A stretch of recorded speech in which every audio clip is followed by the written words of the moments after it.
13. Did you know that the only kind of shipping nowadays that doesn't come with a $17 brokerage fee is slash shipping? That's because doujinshi and other paper products are tariff-free.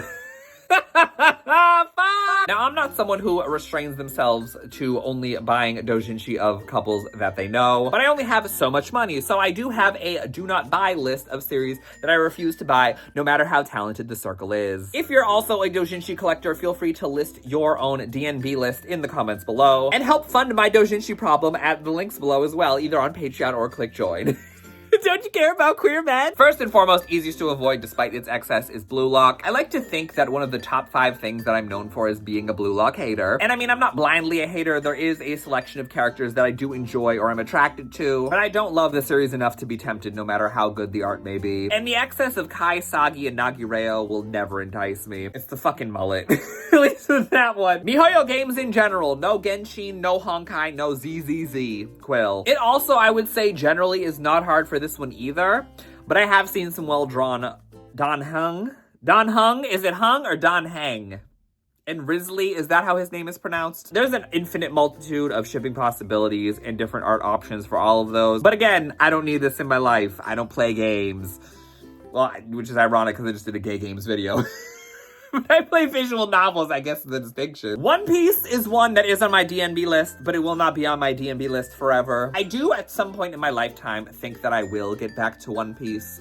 By the time it's over, just kidding, it's never gonna end. So I guess catch up at a random point in time, several decades from now. It's on the list because there is a lot of Zosan that looks good. I also am a fairly, I can't say big fan because I don't go here, but I do have a sizable amount of interest in Zoro and Luffy, but I want to know that I actually ship these different ships before I go into debt. I just refuse to have ship regret with something that's potentially costly. Osomatsu is also on here because I'm not really a fan, asterisk. I did try to catch up before, I think, season 4, which I heard was a catastrophic disaster, but its reclusive pulled from air episode just didn't grab me. However, so many circles that I know have Osomatsu pasts, presents, and probably potentially futures. So I think caving to Osomatsu is eventual, but I'm holding off for now. Similar unhinged energy, similar disaster of a fandom, similar excess in drawn Hetalia. I was not a fan of Hetalia when I watched Hetalia, but I do at the same time, despite my not enjoying it, feel like it's exactly what the Reiwa era needs right in this moment. But it's the same problem as Osomatsu. Many artists I follow have Hetalia histories. Eventually, I will probably submit to the Anthro-Axis powers, but for now, I am allied with my life savings. In theory, avoiding Gintama doujinshi should be like an easy task. It looks like Gintama. Don't fucking pick it up, Chris. But one thing about doujinshi is sometimes you get jump scared by the reality of what the art you're looking at is actually derived from. I've encountered more Gintoki and I think Hijikata doujinshi than I can count,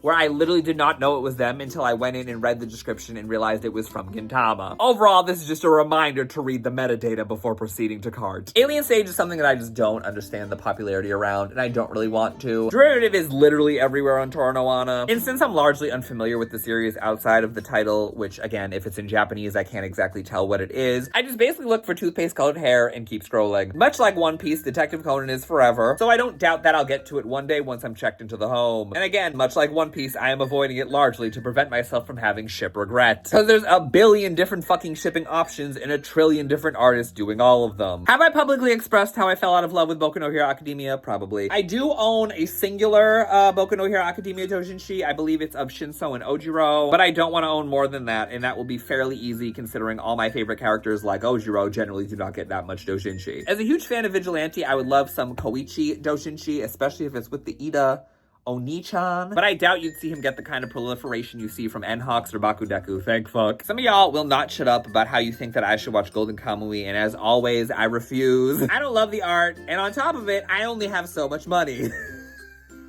Listen, I got into fucking Token Rambu a few years ago. I need to cut the thing that I have an interest in that has way too much fucking fan merch and doujinshi. And again, one thing about derivative art that is frankly a benefit for some of us is that fan art can sometimes tweak character designs and art styles to fit your interests, desires, tastes, and needs. And Golden Kamui artists have quite frankly, absolutely appeal to my needs, so I'm holding on for dear life. OnStars is something I tried in anime form and didn't love, but like I said, the right artistic liberty and you can be in the deepest hole, slam dunk. Fairly recently, I was dangerously close to falling into a sinkhole involving one of the characters from OnStars, who's voiced by Yuma Uchida and who I literally do not remember from the anime, but apparently I had seen him. And it was Ona Yume, which is a personal favorite doujinshi subgenre, but mercifully I gaslit myself into thinking I did not want it. Close call. The popular delinquent anime are also DNB, Windbreaker, and Tokyo Revengers. I don't know if I've said this before, but I'm not a fan of most like delinquent gang anime, and I feel like that could be a whole video in and of itself. But who gives a fuck about canon when you're buying the fanon? And that's exactly why I need to lock my credit cards when I'm browsing, because there's an AU for everything. And out of context, if I forget to check the source, y'all will never see me again. Medalist, I'm a hater of on principle, simply because I am not fucking with the fact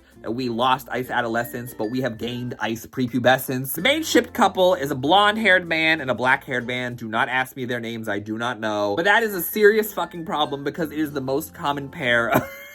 Yeah, we ship hair colors. So I just gotta be careful because next thing you know, I could be buying something when I thought it was the fucking Takahashi brothers.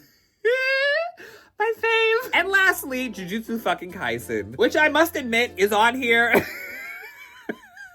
But it's not on here in retrospect. Because this is the point where I admit that I made a cardinal financial sin. Because I bought something, okay? No, it's not Gego. No, it's not Sato Fushi. No, it's not one of those Sukuna or Gojo Ona Yume. Do I regret it? Absolutely not. Even if it is Gen Z's Makoharu. I let it slide once, and only fucking once. Entirely because it's from the burner account of an artist I follow who rarely does BL otherwise. But never again! And if you want to say never again to the choices the US government has been making, make sure to donate to the list of candidates in the pinned comment below. Tomorrow marks the end of the first 2 weeks of Pride, and what better way to celebrate other than sharing my personal BL Mount Rushmore. Bye! Pass. I could pass.